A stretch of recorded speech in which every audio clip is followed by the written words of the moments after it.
Традиционално, како и секој тиквишки гроздобер, еве на оваа таблијада. Прво, заблагодарам на организаторот и на сите учесници кои учествуваат. Таблата е едно секојдневие од нашиот живот и една лесна и убава игра за релаксација, секојдневна, поготово еве за луѓе кои се полугодини и кои што се движат низ градот. Имав задоволство чест денеска да играам со мојот претходен комшија Ангел, кој што доста разбира таблата, меѓутоа денеска е вака да кажам, немаше среќа и имав често задоволство да добијам оваа игра, така да се надевам дека играта и традицијата ќе продолжи понатаки. Општи рекавалаци сега ќе расположен да поддржи се што на секојдневие. Морам да забележам се повеќе и повеќе млади учесници на таблијадата, меѓутоа и се повеќе и повеќе припаднички на понежниот пол. Така, јас би кажал една работа.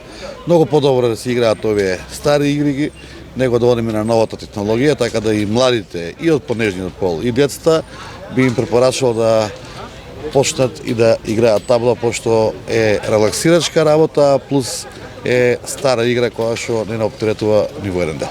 Колку Митко Јанчев во слободно време наоѓа начин еве вака да другарува со таблата. Слободно време, некој викенд, на одмор сигурно и на таблијада вака.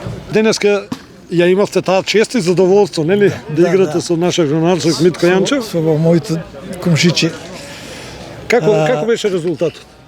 3-2 За за мајсторот. за мајсторот. Така се кај, се вика таблата. Да ви кажам една работа.